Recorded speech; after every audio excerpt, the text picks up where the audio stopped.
A apresentação da Lei Orçamentária Anual, a LOA, de 2023, é uma das audiências públicas mais importantes para que você, que acompanha a Rádio e a TV Câmara, tenha noção de quanto o cobertor é curto em relação a todas as demandas da cidade. E, com isso, saber como esse ajuste financeiro pode ser realizado para contemplar, inclusive, alguns investimentos. O secretário de Finanças, Everton Basílio, nos ajuda a entender um pouco esse número. Se partir do número deste ano, do superávit orçamentário, do bom comportamento das receitas por vários fatores, com a projeção, LOA é projeção para o ano que vem, 20,09% de acréscimo é uma boa estimativa.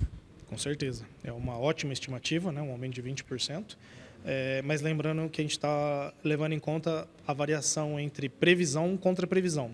Como a tendência é que a gente consiga superar a nossa previsão de 2022, a gente tentou trazer um número mais próximo da realidade possível, por isso que traz esses 20%. Mas se a gente colocar com base na previsão de fechamento, vai girar em torno entre 7% e 8%.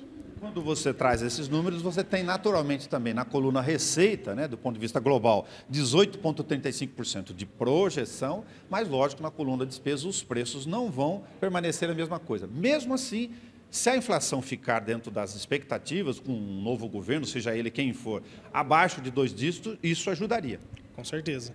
Lembrando também que ainda com relação ao consolidado, teve uma alteração do próprio Tribunal de Contas de um entendimento de uma operação contábil com relação à FUNPREV, toda relação com o déficit dele, que ele utiliza de superávit que ele tem disponível em caixa, e hoje ele tem que contabilizar isso, o que acaba também ajudando a dar essa inflacionada em 20%.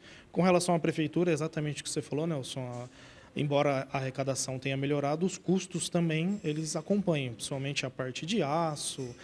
A gente teve a reposição da inflação, a gente teve um aumento significativo no Vale Compra, que aí foge até do comportamento do valor inflacionário com relação à reposição de valores, o combustível, né? O valor com combustível que a prefeitura paga hoje, eu diria que é quase o dobro do que pagava em anos anteriores, subiu além... Energia elétrica também. Energia elétrica, além da inflação, então são pontos que a arrecadação aumenta, mas a despesa aumenta, igual você falou.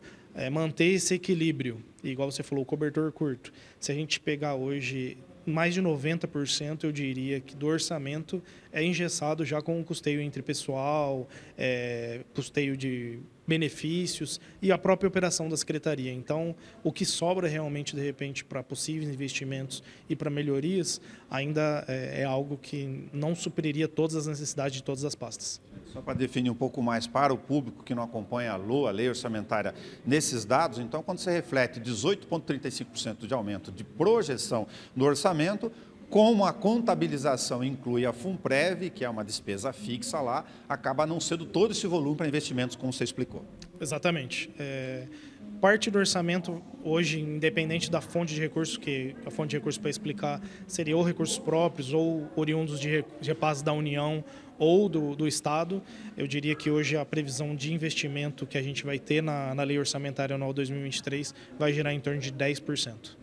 Apesar desses 10%, temos uma notícia boa. Aliás, neste momento aqui da nossa gravação efetivada, o governo municipal correu atrás da liberação de recursos que estavam represados na Justiça há muito tempo e tem hoje uma entrada de 78.200.000 reais na Justiça Federal, que não se gasta de um dia para o outro e nem se usa, tem várias demandas.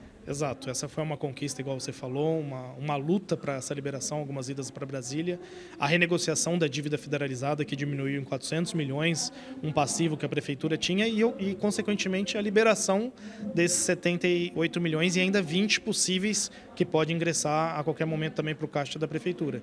Então, esses 78 milhões não estão previstos na LOA, porque não se trata de uma arrecadação que ocorrerá em 2023, é um dado técnico importante, mas é um valor que vai estar em caixa para investimentos durante esse final de exercício e o exercício de 2023. Então, além dessa previsão orçamentária, teremos boa parte desse recurso dos 78 milhões sendo investidos na cidade no próximo exercício. Como tem uma série de obrigações, termos de ajustamento de condutas firmados com o Ministério Público, esse valor, felizmente, de 78 milhões, poderá ajudar a cumprir esses compromissos, mas obras aqui têm um acréscimo de previsão de investimentos, se o orçamento assim corresponder, de 56 milhões ainda adicionais. Perfeito. Lembrando que desses 56 milhões adicionais previstos na obras, parte é relacionado ao recurso da estação de tratamento de esgoto, que se tudo der certo vai voltar à construção ano que vem, essa é a tendência. E além disso, igual você falou, temos esses 56 milhões previstos para investimentos, além desses 78 que caiu em caixa, que vão ser utilizados tanto para os TACs, como foi falado pela própria prefeita, quanto para melhoria e investimento na nossa cidade. O orçamento está refletindo aqui, e era cobrado por alguns vereadores, sobretudo de oposição, que o governo firmasse na LOA compromissos com, por exemplo, algum aporte ou algum valor adicional para a questão que ainda será equacionada da Previdência. Está em estudo, já tem os 10 milhões aqui do chamado investimento balão, um adicional em janeiro de 2023, além da discussão sobre folha ou outra alternativa. Exato. O processo chegou essa semana na Secretaria de Finanças, estamos analisando, já passou pela FUNPREV e Secretaria de Administração, estamos analisando, além dessa possibilidade, outras, como foi falado, taxa de administração, mas que não envolvem orçamento. O que foi previsto no orçamento, além do aporte previsto conforme a lei de 44 milhões, um adicional de 10 milhões, que seria esse primeiro balão relacionado à vinculação das vendas das folhas para a gente equacionar esse déficit que hoje gira em torno de 360 milhões da FUNPREV e pelo menos tentar equacionar isso nesse exercício. Do ponto de vista de gestão financeira, temos uma outra boa notícia para destacar. Os precatórios foram pagos, como a Floresta Urbana com depósitos judiciais, enfim, todos da educação que estão pendentes já estão depositados, né, conforme a lei, e temos no máximo 5 milhões de valores de sentenças judiciais previstas para 2023. Perfeito. Depois de 3 ou 4 anos aí com surpresas não agradáveis nos precatórios, né? A tendência é que esse ano gire no máximo em torno de 5 milhões de reais e ainda a gente fica na expectativa de repente, uma reversão aí no valor da Floresta Urbana e que a Prefeitura consiga a devolução ou a restituição de uma parte do valor que está em depósito, que embora ocorreu o pagamento da Floresta Urbana, ela foi pago em juízo, existem algumas discussões, então a partir do momento que existem discussões, existe ainda a possibilidade também de um recurso ali relacionado a esse depósito voltar para os cofres. Isso seria também muito importante para outras demandas e atender outras solicitações que ocorrem das pastas aqui na cidade. Everton, como a gente comentou, é sempre um ajuste em cima do cobertor, das prioridades apontadas pela prefeita Suelen Rossim, entidades assistenciais, tanto da área de saúde, que tem serviços, quanto da educação, embora tenha alguma elasticidade por ter verbas vinculadas, mas na Secretaria do Bem-Estar Social, a SEBS, é um desafio poder romper a barreira, inclusive, da reposição da inflação, porque a vulnerabilidade aumentou muito após a pandemia. Perfeito, Nelson. A assistência social hoje, boa parte do orçamento dela é vinculado com repasse de entidades. O trabalho dessas entidades hoje é algo importante para o município, é algo que realmente a gente precisa delas para fazer esse serviço. O município não teria como fazer boa parte desses serviços realizados sem a ajuda das entidades. Mas também, ao mesmo tempo, quando a gente fala de um ajuste orçamentário, o que ocorreu, de certa forma, através como a SEBS trabalha com serviços específicos, diferente da educação, que é contratação de creche e um valor específico, é muito mais fácil, de repente, a gente trabalhar um índice. A SEBS trabalha com N serviços, então seria N cálculos e um valor muito mais significativo que a própria educação, embora a educação, como você falou, tenha recurso. Então, a gente tentou, nesse ano, já começar a fazer essa adequação, atender essa demanda. Lógico que ainda a gente não consegue fazer isso de uma vez só, numa tacada só, mas começar a trabalhar isso, que a gente sabe também, da mesma forma que a Prefeitura está sofrendo o impacto do aumento de preços, reajuste de salários, as entidades também estão passando pela mesma situação e a gente tem que pensar numa forma de reposição para eles. A Endurbe preocupa não só o governo, como todos os formadores de opinião, tem um prejuízo acumulado, também em parte por força dos frutos da pandemia, perda brutal de receita, como várias empresas, que pode fechar próximo de 30 milhões do ano. Tanto que no orçamento desse ano, de 65, só deve fechar com 55 milhões, são projeções da empresa. Tem um ajuste aqui de valores, em função daquelas demandas de serviço, a Endurbe é prestadora de serviço, para 76 milhões de reais para o próximo ano. Exato. O presidente da Endurbe, o Everson Demarque, ele fez já está trabalhando em alguns levantamentos.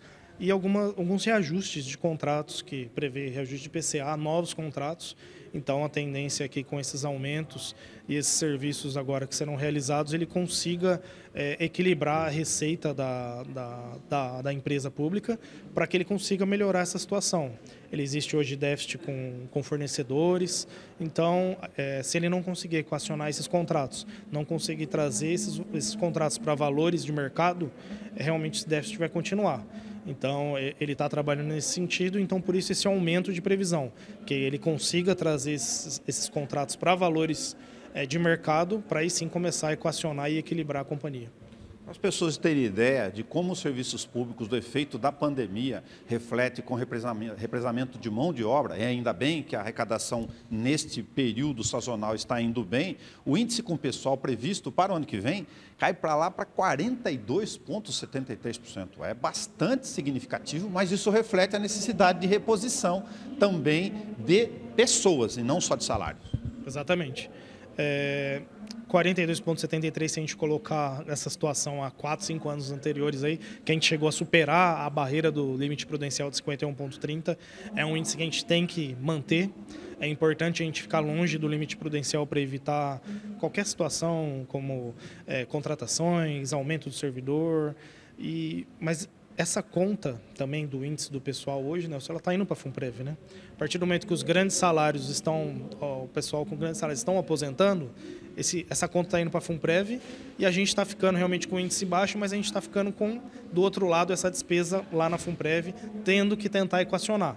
Então, só está mudando, eu vejo assim, a despesa e o trabalho aqui de controlar o índice para o controle do cálculo atuarial.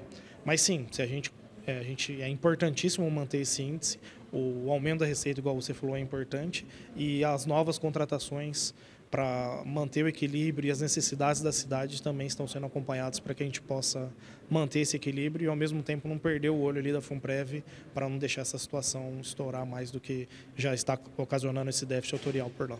Para finalizar esse dado, para as pessoas entenderem, 2 anos de pandemia com uma lei complementar federal impedindo reposição, enfim, era a situação extraordinária do ponto de vista sanitário, agora tem um quadro pela frente a ser reposto, porque muitos se aposentam e muitos precisam ser repostos.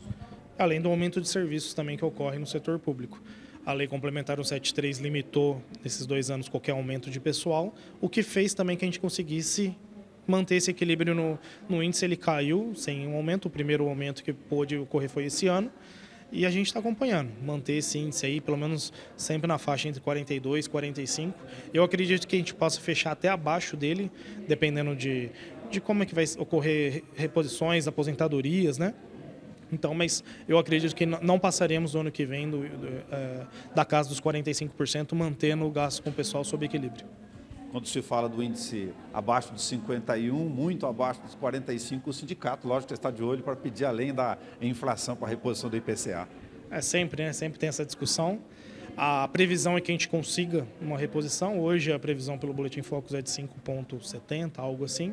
Se ficar nessa faixa, a gente vai trabalhar, lógico, acompanhando a receita dos próximos meses, do começo do ano, para ver se a gente consegue isso. Se passar desse percentual, a gente vai ter que estudar. Mas a tendência é que a gente consiga manter, até porque os salários da prefeitura a gente sabe que são bem defasados, que a gente possa manter, pelo menos essa previsão ocorreu no orçamento, que a gente possa trabalhar isso para uma valorização do servidor também. Muito obrigado ao Everton Basílio, secretário de Finanças. Nessa engenharia financeira, contábil de prioridades definidas pela gestão Suelen Rossim, no orçamento do maior empregador, certamente aqui da região central do estado de São Paulo, para uma previsão orçamentária global que passa 1 bilhão e 500 milhões de reais.